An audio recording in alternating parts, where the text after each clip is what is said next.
E aí pessoal, tudo bom com vocês? Sejam bem-vindos a mais uma videoaula aqui no canal. Sou o professor Tiago e vamos começar aí as videoaulas do PET 2, começando aí com a semana 1 do segundo ano do ensino médio, cujo tema é temperatura e escalas termométricas. Então vamos lá. Vamos começar com o conceito de equilíbrio térmico e temperatura.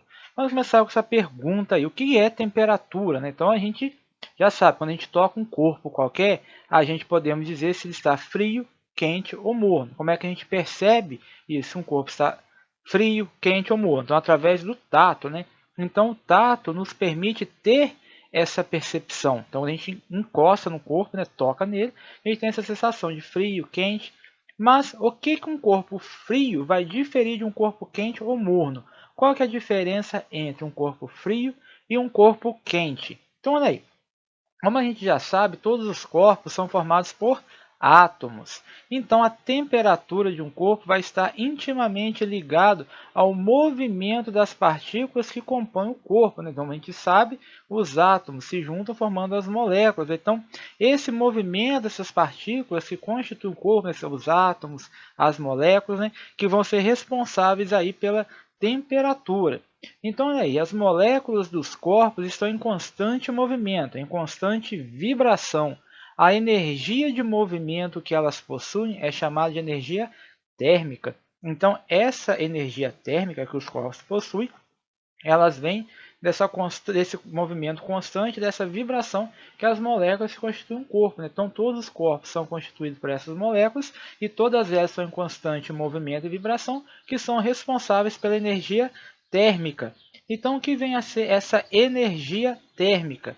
Então, a energia térmica é a energia associada ao movimento de translação, rotação e vibração das partículas de um corpo. Então, preste atenção no seguinte: como a gente viu, todos os corpos são formados por partículas, sejam átomos ou moléculas.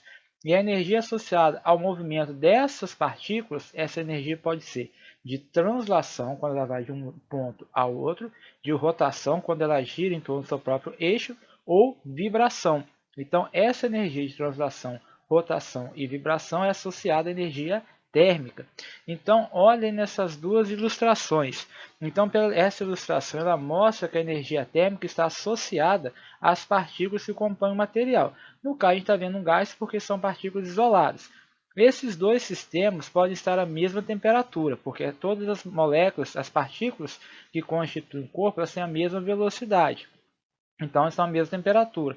Mas, porém, elas têm energias térmicas diferentes, porque o sistema 2 ele tem muito mais partículas que o sistema 1. Então, quando falamos de um mesmo sistema, vale a relação. Quanto maior a temperatura desse sistema, maior a energia térmica, certo?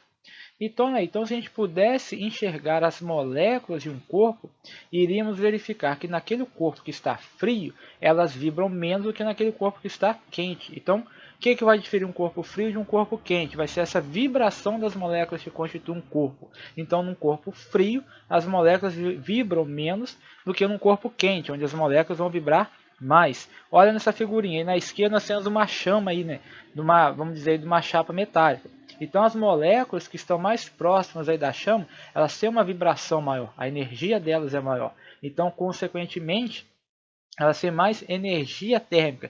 Vamos dizer que está mais quente. Enquanto que lá da direita, a energia de vibração delas, que elas possuem está menor do que as da esquerda. Então, a temperatura está menor. Vamos dizer que a direita está mais frio do que a da esquerda. A mesma coisa também acontece na figurinha da direita do líquido, Então, quanto maior a agitação térmica das moléculas, maior a energia que elas possuem.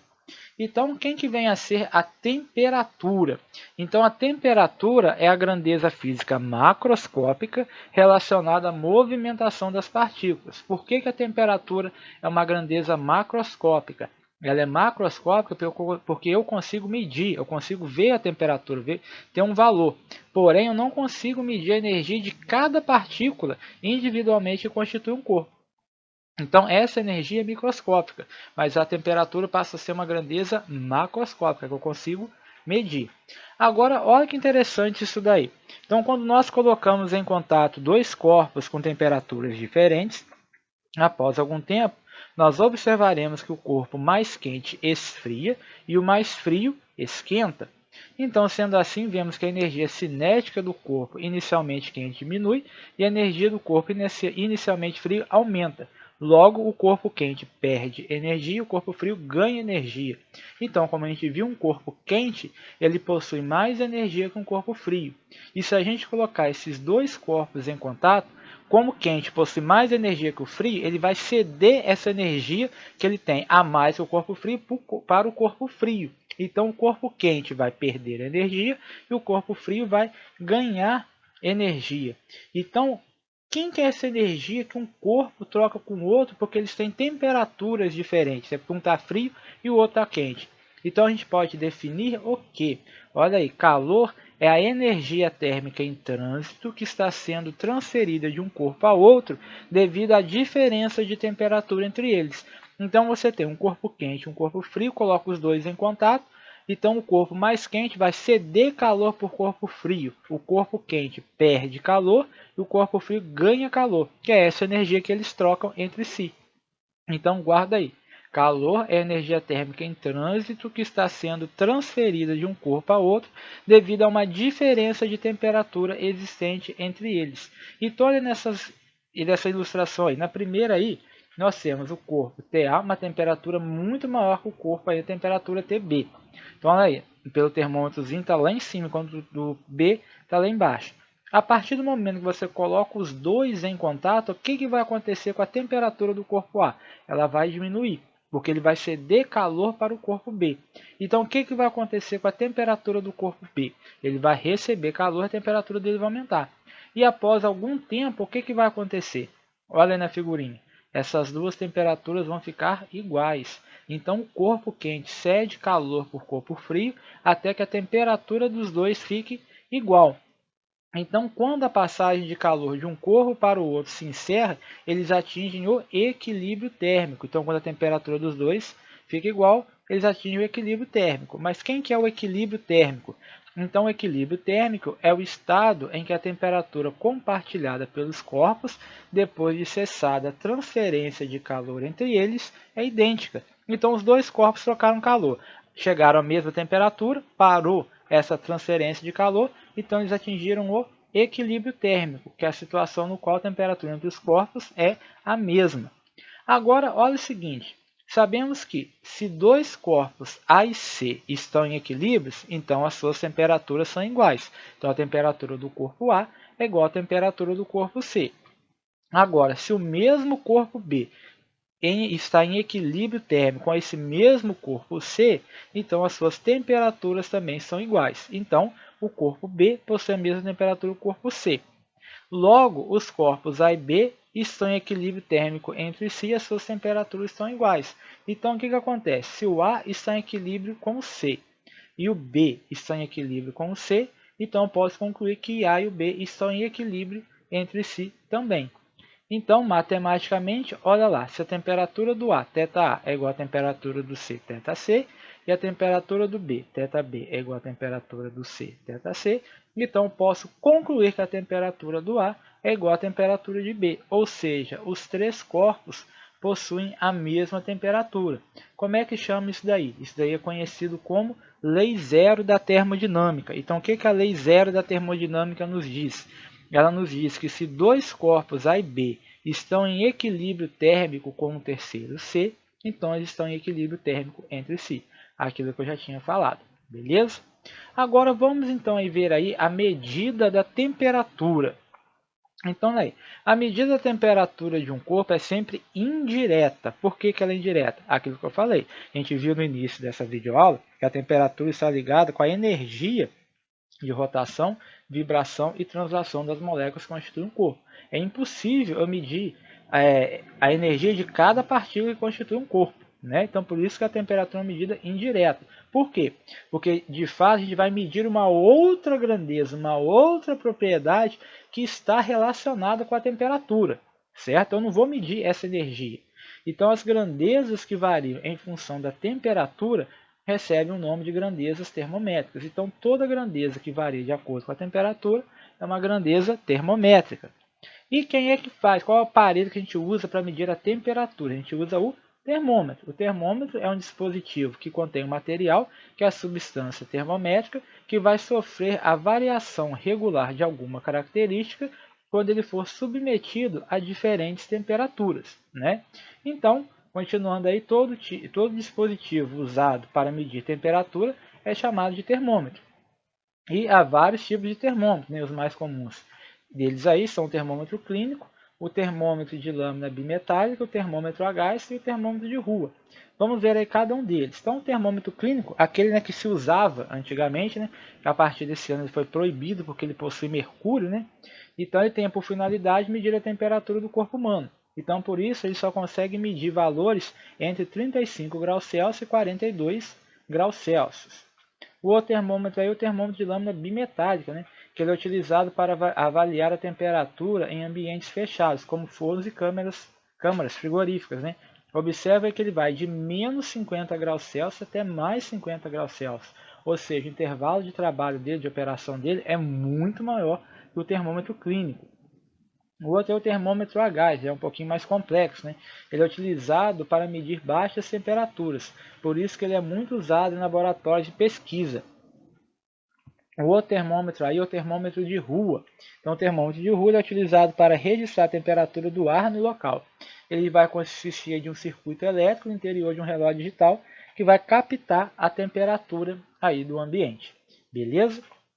Então, agora, como é que a gente faz para calibrar um termômetro? Então, para calibrar um termômetro, né, são usadas as temperaturas de fusão do gelo e de ebulição da água, constantes durante todo o processo de mudança de fase, que a gente vai ver mais para frente. Então, quando uma substância muda de fase, passa do sólido para o líquido, líquido para gasoso ou vice-versa, né? Então, esse processo acontece a uma temperatura constante. Então, esses pontos são usados para a graduação na escala Celsius, que são chamados os pontos fixos. E a diferença entre essas duas temperaturas na escala é dividida em 100 partes, cada uma correspondente a 1 grau Celsius. Então, quem são esses aí? Olha aí, nós temos o gelo está derretendo, ou seja, o ponto de fusão do gelo, né, quando o gelo sai, a água, né, passa do estado sólido para o líquido, e a temperatura de vapor, né, quando a água passa do estado líquido para o gasoso, beleza? Então, esses aí são dois pontos fixos que a gente usa para calibrar um termômetro. Então, coloco lá. O gelo está derretendo, meço a temperatura. O valor que indicou eu coloco como 0. Depois eu meço de novo ali, a água fervendo. Marco lá 100. Divido isso daí em 100 partes iguais, certo? Agora, quais são as escalas termométricas que a gente conhece, né, as mais utilizadas hoje em dia? A que todos nós aqui no Brasil estamos acostumados, né, que é a escala Celsius, né, que foi criada pelo físico e astrônomo sueco Anders Celsius, né, e adotada na maioria dos países, inclusive o nosso aqui Brasil, né? Então a unidade de medida é o grau Celsius, né? A bolinha é grau C, e nessa escala o ponto de gelo corresponde a 0 graus Celsius e o ponto de vapor da água a 100 graus Celsius, isso fazendo uma pressão de 1 atmosfera. E o intervalo entre esses pontos foi dividido em 100 partes. Então o que o Celsius fez? O gelo derreteu, ele marcou ali 0 graus Celsius. A água ferveu, 100 graus Celsius. Dividiu esse intervalo em 100 partes iguais. E agora uma observação aí, ó. Toda escala que divide em 100 partes iguais o intervalo entre os pontos fixos é denominada escala centesimal ou centígrada, certo? Muitas vezes também, hoje em dia até que nem tanto, mas antigamente se falava muito, amanhã a temperatura não vai passar dos 26 graus centígrados, né? Na realidade, para falar graus Celsius, mas essa escala que divide em 100 partes iguais o intervalo entre os pontos fixos, também é denominada de escala centesimal ou centígrada. A outra escala que nós temos aí, que é a escala Fahrenheit, né, que foi criada pelo físico alemão Daniel Gabriel Fahrenheit. Ela é mais utilizada em países de colonização inglesa, como os Estados Unidos, né? E a unidade de medida é o grau Fahrenheit, né, bolinha aí com F. Então, nessa escala foram obtidos valores de 32 graus Fahrenheit para o ponto de degelo e 212 graus Fahrenheit para o ponto de vapor. Então, assim, o intervalo de temperatura entre os pontos fixos é dividido em 180 partes iguais. Então, a escala Fahrenheit não é uma escala centígrada. Então, olha aí nessa figurinha a comparação entre as duas.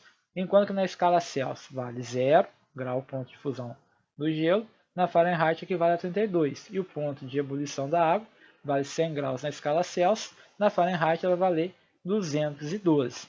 E por último, para quem lembra lá do primeiro ano do ensino médio, aí, antes de acontecer essa pausa aí da escola presencial, né? A gente viu lá que das unidades, das grandezas fundamentais da SI, a temperatura é uma delas. E a unidade de medida da temperatura não é o grau Celsius, nem o grau Fahrenheit, e sim é o Kelvin. Ah, mas por que é o Kelvin não o grau Celsius? A gente vai ver agora o porquê disso daí. Então nós temos o que a gente chama de escala absoluta, né, ou escala Kelvin.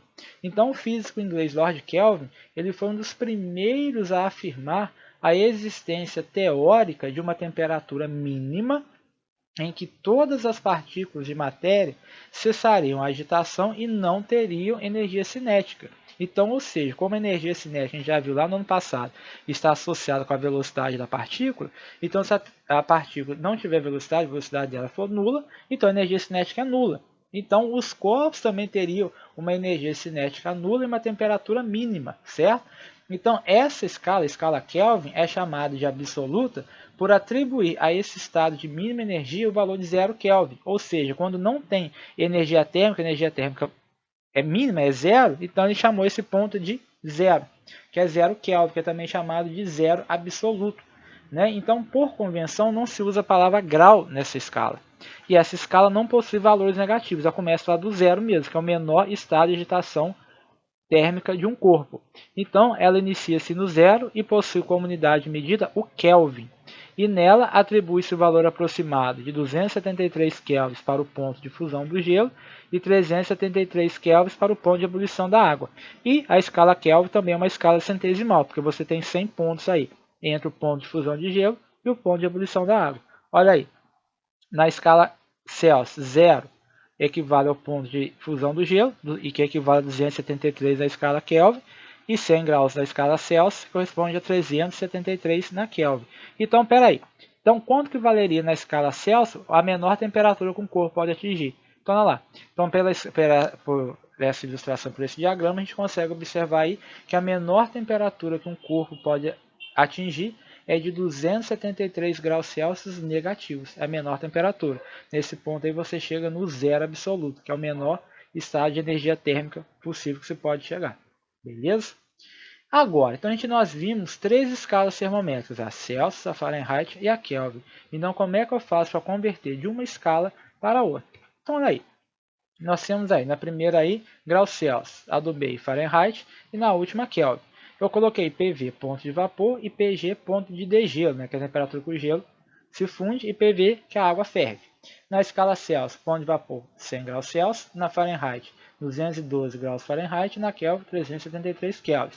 Embaixo, o ponto de degelo, né, fusão do gelo, na escala Celsius equivale a 0 graus Celsius, na Fahrenheit 32 graus Fahrenheit e na Kelvin 273 kelvins. E no meio eu coloquei uma temperatura qualquer, intermediária, uma temperatura na escala Celsius, uma temperatura na escala Fahrenheit e um valor de temperatura na escala Kelvin. Então aí, a gente vai fazer uma proporção de segmentos. O que é isso? A gente vai fazer uma proporção entre as três escalas para achar a conversão entre elas. O que eu vou fazer? Eu vou pegar o ponto intermediário menos o ponto de gelo e vou dividir pelo ponto de vapor menos o ponto de gelo nas três escalas. Então, vou começar com a escala Celsius. Temperatura intermediária, eu vou chamar de θC, menos o ponto de gelo, que vale 0. E vou dividir pelo ponto de vapor, que é 100, menos o ponto de gelo, que é 0. Então, ficou temperatura na escala Celsius menos 0, dividido por 100 menos 0. Vou fazer a mesma coisa na escala Fahrenheit. A temperatura na escala Fahrenheit, a temperatura qualquer na escala Fahrenheit, θF, menos o ponto de degelo na escala Fahrenheit, que é 32. E vou dividir pelo ponto de vapor na escala Fahrenheit, menos o ponto de gelo na escala Fahrenheit, ou seja, 212 menos 32. E vou fazer a mesma coisa na escala Kelvin. Temperatura na escala Kelvin, T absoluta, menos o ponto de gelo, que é 273, dividir sobre o ponto de vapor, que é 373, menos 273. Então, vamos fazer as continhas aí no denominador. 100 menos 0, 100. 212 menos 32, 180. 373 menos 273, 100. Então, como é que ficou? Temperatura na escala Celsius menos 0 sobre 100 menos 0. Temperatura em Fahrenheit menos 62 sobre 212 menos 62. Temperatura em Kelvin menos 273 sobre 373 menos 273. Então, fazendo as subtrações, que a gente tem? Temperatura na escala Celsius menos 0 temperatura na escala Celsius sobre 100 é igual a temperatura em Fahrenheit menos 32 sobre 180, que é igual a temperatura na escala Kelvin menos 273 sobre 100. O que eu vou fazer agora? Eu vou dividir todos os denominadores pelo máximo divisor comum de 100, 180 e 100. Qual é o maior número que eu posso dividir? O 100 e o 180. Esse número é o 20. Então, eu vou dividir 100 e 180 por 20. Como é que fica? O 100 dividido por 20 dá 5, 180 por 20 dá 9. E o 100 da Kelvin também dividido por 20 dá 5. Então, o que eu vou ter aí? Presta atenção. Temperatura na escala Celsius dividido por 5 é igual ao mesmo valor na escala Fahrenheit menos 32 dividido por 9, que é igual ao mesmo valor na escala Kelvin menos 273 dividido por 5. Então, essa relação aí permite a conversão direta da temperatura de uma escala para outra. Beleza? Então, olha só. A gente tem agora também os exercícios do PET. E no ano passado, quando eu dei essa aula no segundo ano, no ano passado, eu resolvi alguns exercícios, alguns exemplos. Então, eu vou deixar a videoaula aí no cantinho. Aí. Então, você clica na videoaula no cantinho, você coloca lá no finalzinho que são resolvidos 3 exemplos de conversão de escalas. Beleza? Então, tá aí no cantinho aí, é só você clicar. E peço a você que assistiu, chegou aí até o final, se não for inscrito no canal, se inscreva, deixe o seu joinha, compartilhe com seus coleguinhas de escola e até a próxima videoaula, pessoal. Forte abraço!